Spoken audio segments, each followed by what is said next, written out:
You know, Aamir Khan might just be the biggest movie star outside of Hollywood. He is the undisputed king of Bollywood with a B, which means he's got fans. I'm talking a few 100 million fans. Listen to this. 2008, Aamir starred in Gajini, which, by the way, was inspired by the Hollywood film Memento. Gajini became the highest-grossing Bollywood film of all time. That is, until last year, when it was surpassed by another movie called Three Idiots. Out of control,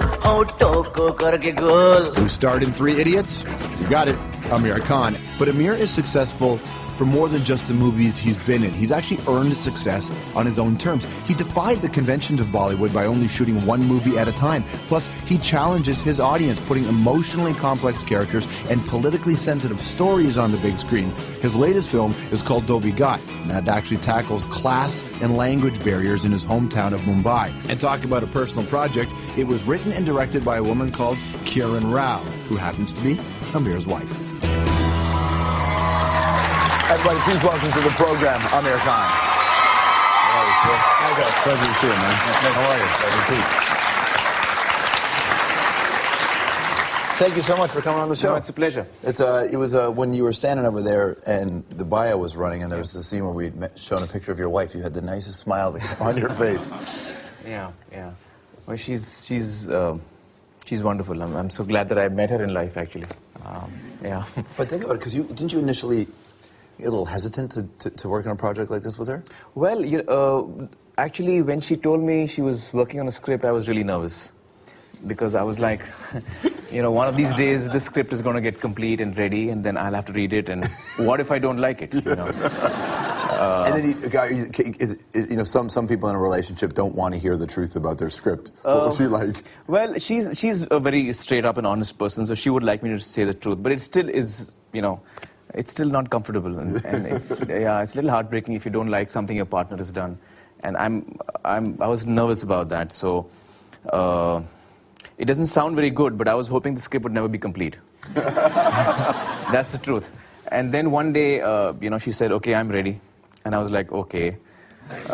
So I said, there's a cousin of mine who's a brilliant filmmaker back home in India, and he's kind of bit of a hermit, so he's kind of moved away from filmmaking over the last 5 or 8 years.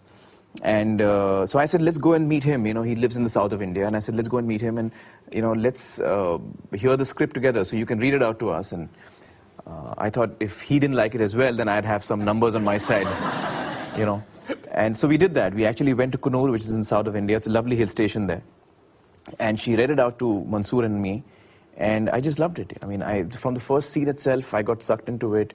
And I found her writing so delicate and brilliant, and the way she's written her characters, the voice of each character is so, unique and different. And, I fell in love with the script, and I fell in love with her once again, actually.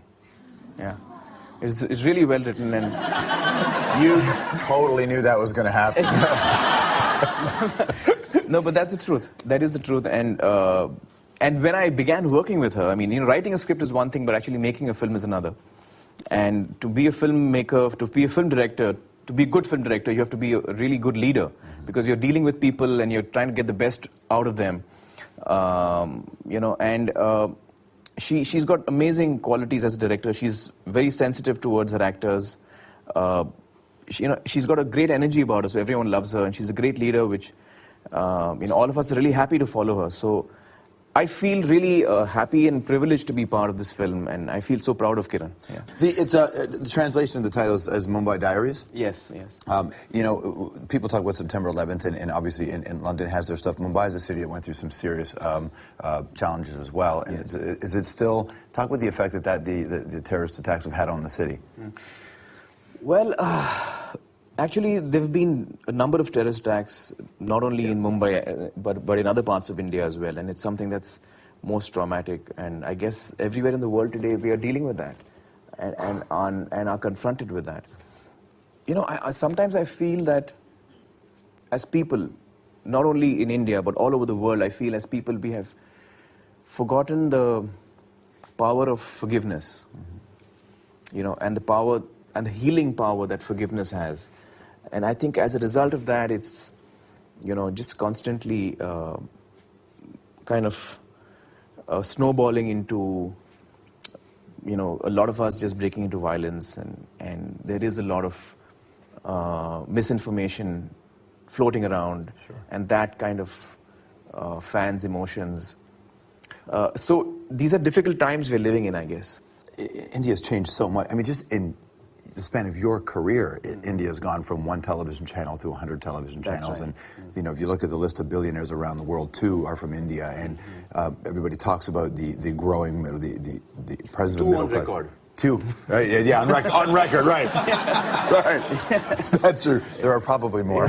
But just the middle class, I mean, India's changed a lot. How or has it, though? You still get the sense that, while there is prosperity coming there, people still wonder if India has changed. It's a country that's dramatically changing. It really is.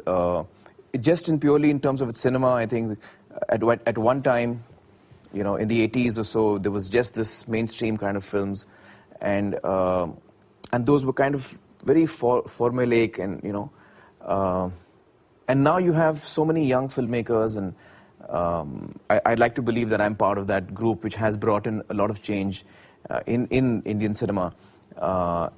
And today, you know, what is mainstream? No one can define it. I mean, the films that have been the huge successes over the last few years, some of them that I've been part of, have really broken the mold of what was mainstream Indian cinema. But that's the idea of changing the stories in film in India changing. I can imagine in 10 years it's going to be even bigger, because for the longest time, and I mean, Bollywood is always synonymous with musicals. They're not all musicals, but it plays a big role.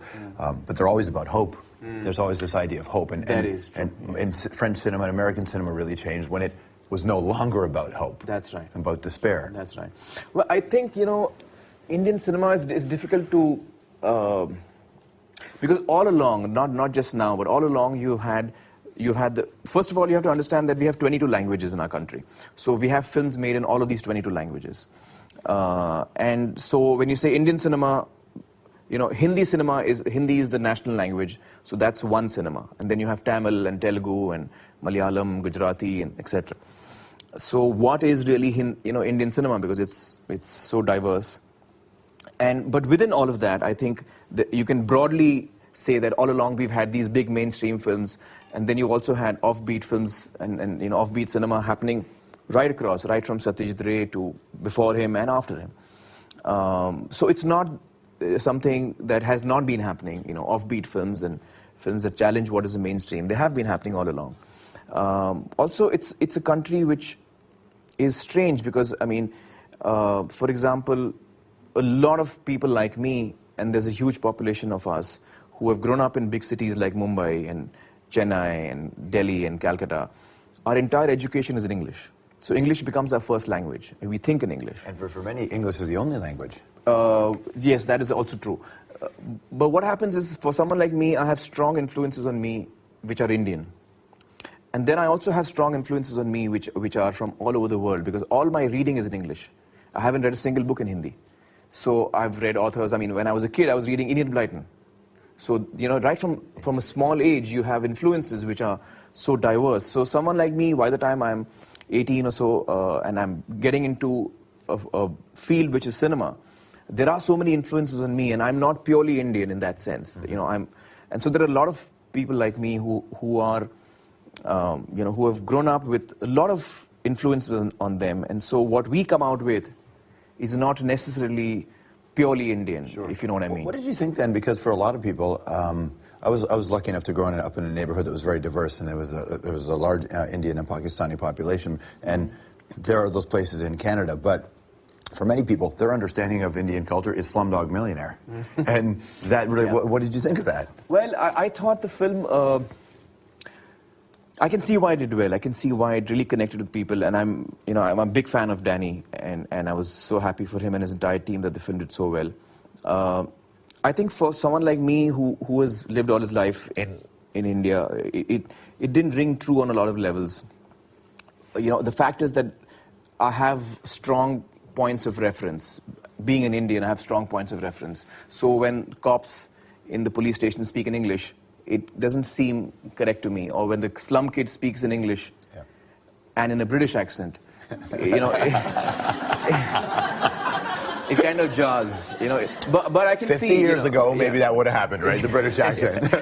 So I think that, you know, unfortunately, you know, for a film like Slumdog, and because it's not really an Indian point of view, I think Danny is someone who's not Indian, and that's his take, and I think he's hugely talented, but it's not really how India is. You know, unfortunately, I have a strong reference point, so I can't help but react that way. But I can see why people who don't have a reference point love the film. For sure. Yeah. All right, stick around. We're going to actually play some anthropology with Aamir Khan right after this.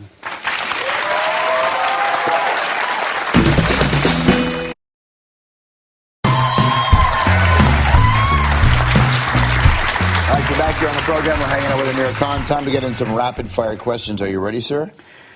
You know, I'm most uncomfortable with these rapid-fire questions, but yeah, go ahead. It's coming.